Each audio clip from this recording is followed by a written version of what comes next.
Allez, salut tout le monde, chasseur de trésors est de retour pour un format particulier. Nous sommes en Irlande, je suis toujours accompagné de mon ami David. Ça va David? Impeccable. Alors dis-nous tout, on est où et qu'est-ce qu'on fait ici? On est dans le comté de Leitrim, donc dans le nord-ouest, Ouais. et on est au bord du lac de Glenade. J'ai cru comprendre qu'ici il y avait une légende d'un monstre qui sévit depuis un petit moment maintenant. Et j'ai même cru comprendre qu'il avait fait une victime, ce monstre. Voilà, dans les années 1720, donc il y aurait une femme qui se serait fait attaquer Ouais, alors qu'elle faisait la lessive. ouais. Son mari serait venu voilà, Pour la défendre. pour la défendre, voilà, et aurait réussi à tuer un des monstres, Ouais. qui aurait eu le temps d'appeler son compagnon. Et donc le mari et un de ses amis auraient été poursuivis Par ce monstre. par voilà. Je te préviens tout de deuxième suite, si on se fait courser par un monstre, je cours très vite, mais tu te débrouilles, je suis désolé. Hein. Moi, Pas de souci. C'est bon, Je tu cours cours vite très vite aussi. aussi. Bon, j'ai hâte de découvrir ce qu'il y a dans ce lac. Pour ce faire, j'ai le sous-marin. Donc ça, c'est le Power Ray. J'en profite pour remercier Power Vision. Ils nous l'ont prêté pour ce tournage. J'ai vraiment hâte de sonder ce lac. On y va, c'est parti. Allez, vas-y, mets-le à l'eau. Hop. Voilà, tu la poses, tu lui fais faire un petit mouvement.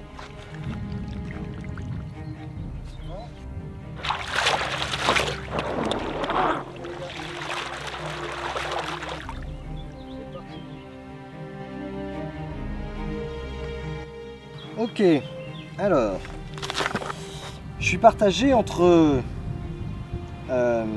l'envie irrésistible de trouver cette créature et la peur de perdre le drone, parce que c'est pas le nôtre, et même si c'était le nôtre j'aurais peur, mais tu sais pas trop ce qu'il y a là-dessous. Comme c'est une première manipulation, je suis pas rassuré, quoi. Bon, pour l'instant je vois pas grand chose, je suis à 3 mètres de profondeur, et c'est vraiment sombre. Je vais mettre les lumières, parce qu'on est équipé de lumière. Il n'y a pas grande différence. Il n'y a pas grande différence pour l'instant. Bon, j'avance, hein, je prends un peu de distance. Voilà, je vais le faire aller un peu plus loin. Et je vois pas grand chose pour l'instant, c'est très vaseux.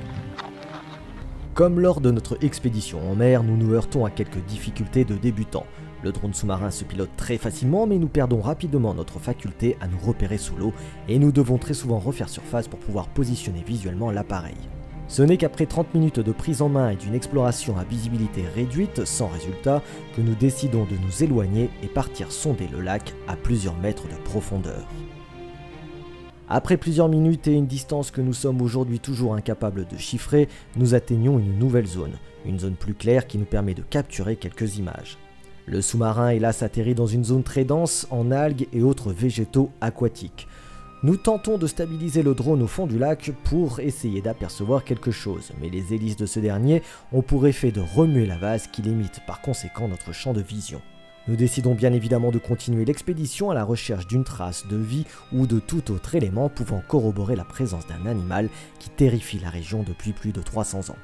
Nous parvenons de temps en temps à capturer des sortes de rondins de bois posés au fond du lac et nous nous demandons même si nous n'avons pas à un moment frôlé une ancienne épave. Force est de constater que notre drone gît le long d'un amas rocheux que nous sommes encore aujourd'hui toujours incapables d'identifier. La mission se poursuit et cela fait bientôt 1 heure que nous écumons le lac. Nous n'avons pour le moment vu aucune trace de vie, même pas le moindre poisson, anguille ou toute autre espèce pouvant vivre dans ce lac. La batterie du drone nous indique que nous descendons en dessous des 50% d'autonomie et un événement inquiétant va soudainement apparaître en visuel à la caméra. Nous qui cherchions un monstre dans ce lac, nous avons pour le moins été surpris par les images qui suivent et que je vous laisse découvrir.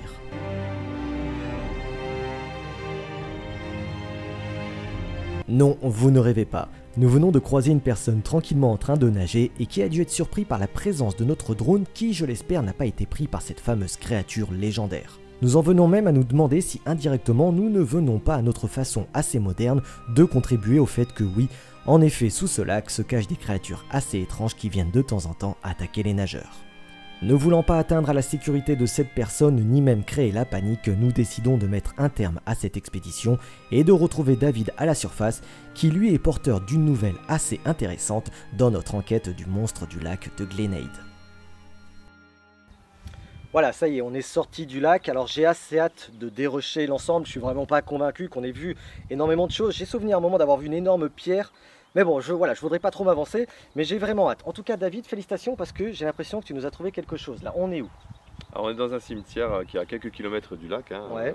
Voilà. Et il y a une tombe assez particulière qui date de 1722. Qui correspond donc à la date.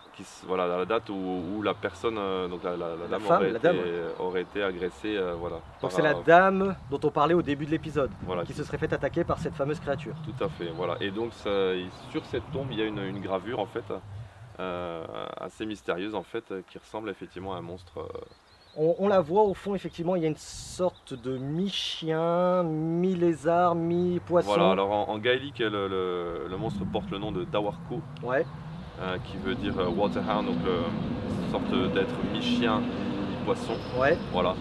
Donc bon, certaines personnes ont pu dire que ça aurait pu être une loutre géante, une espèce de loutre géante, Ouais. et donc, qui aurait invraisemblablement, D'accord. enfin vraisemblablement pas attaqué un homme. Hein, voilà, Oui, oui, une loutre. évidemment. Bon, en Mais, tout cas, oui. voilà. On sent que c'est une légende, effectivement. Il y a quelque chose qui s'est construit autour de tout ça. On n'a pas été en mesure, effectivement, d'apporter quelque chose de très concret sur cette légende.